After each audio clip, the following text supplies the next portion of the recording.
ঋতব্রত বন্দ্যোপাধ্যায়কে বিরোধী দলনেতা ঘোষণার সিদ্ধান্ত অস্থায়ী সিদ্ধান্ত। অধ্যক্ষের সিদ্ধান্তকে অস্থায়ী সিদ্ধান্ত বলে গণ্য করা হবে। বিরোধী দলনেতার মর্যাদা মামলায় জানিয়ে দিল হাইকোর্ট। দুপক্ষকে ডেকে সিদ্ধান্ত নিতে পারতেন বিধানসভা স্পিকার। বিরোধী দলনেতার মর্যাদা মামলায় পর্যবেক্ষণ হাইকোর্টে। সিঙ্গেল বেঞ্চে মামলা নিষ্পত্তি পর্যন্ত ঋতব্রত বন্দ্যোপাধ্যায় বিরোধী দলনেতা। 2 মাসের মধ্যে মূল মামলা নিষ্পত্তি করবে সিঙ্গেল বেঞ্চ। ততদিন বিরোধী দলনেতা থাকবেন ঋতব্রত বন্দ্যোপাধ্যায়। এ বিষয়ে আইনের যা খুঁটিনাটি সেগুলি বিশিষ্ট আইনজীবী কল্যাণ বন্দ্যোপাধ্যায় তিনি আপনাদের সামনে ডিটেল বলবেন।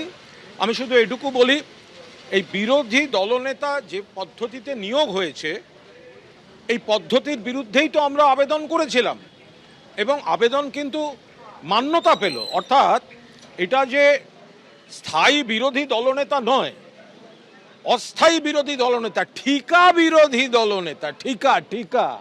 এইভাবে কাউকে জোর করে বিরোধী দলনেতা করার যে চক্রান্ত বা প্রক্রিয়া বা ঘটনাক্রম ছিল, তাতে বিরোধী দলনেতার পদটি কিন্তু অপমানিত হলো। বিরোধী দলনেতা অস্থায়ী, কখনো শুনেছেন? স্পিকার সাহেব তাকে বিরোধী দলনেতা করার সময় কিন্তু আমরা বলেছিলাম এই পদ্ধতিতে হলো সেটা ঠিক নয়। এই মুহূর্তে সাংবাদিকদের মুখোমুখি ঋতব্রত বন্দ্যোপাধ্যায়। খারিজ হয়েছে, মানে উনি যে স্টেটা চেয়েছিলেন ওনার আবেদনটাকে আদালত খারিজ করেছে। তো এটা থেকেই তো পরিষ্কার কে জিতলো কে হারলো।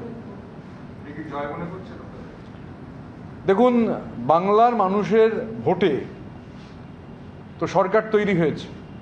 এখানে আমাদের বিরোধী পক্ষের মুখ্য সচেতক কাকরুজ্জামান সাহেব রয়েছেন, আমাদের বর্ষিয়ান এমএলএ, আমাদের অভিভাবক সম বড় দাদা মদন মিত্র রয়েছেন। আমরা সবাই ভোটে জিতেছি। এবার আমরা যেহেতু মানুষের ভোটে জিতেছি, আবার মানুষের ভোটেই সরকার তৈরি হয়েছে। মানুষ ঠিক করেছেন আমাদের বিরোধী দলের ভূমিকা পালন করতে হবে। তো এই বিরোধী দলের ভূমিকা পালন করবার ক্ষেত্রে আমাদের তো মনে হয় যে কালীঘাট চাইছিল না বিরোধী দলের ভূমিকা পালন করতে। সেই জন্যই নানান ধরনের আকরুজ্জামান সাহেব বলবেন ওরা বিরোধী দলের ভূমিকাই পালন করতে চাইছিল না। আমরা যখন বিরোধী দলের ভূমিকা পালন করতে চাইছি সেটাকে লিগালি বাধা দান করবার জন্য ওদের যে মরিয়া প্রচেষ্টা, প্রাণপাত প্রচেষ্টা, যদিও পার্টিটা এখন মূলত ফেসবুক লাইভের মধ্যেই সীমাবদ্ধ। তো এই আর কোর্ট থেকে কোর্ট আর নিত্য নতুন যা বেরোচ্ছে আর কি, এটাও তো একটা রেকর্ড। ধরুন আপনি যখন এই কথাটা বললেন, একটা পার্টি হেরে গেছে, বিপুল পরাজয়, মানুষ রায় দিয়েছেন বিরুদ্ধে। তো আমরা তো শুনেছি, আনফর্চুনেটলি ডক্টর মমতা ব্যানার্জি মিটিংয়ে বলছেন যে আমরা হারিনি, আমরা 180টা সিট জিতেছি। এখন এই ডিনায়াল মোডে থেকে তো লাভ নেই। 6 তারিখ তো বসে শুনলাম সবাই। এবিপি আনন্দ, এগিয়ে থাকে, এগিয়ে রাখে।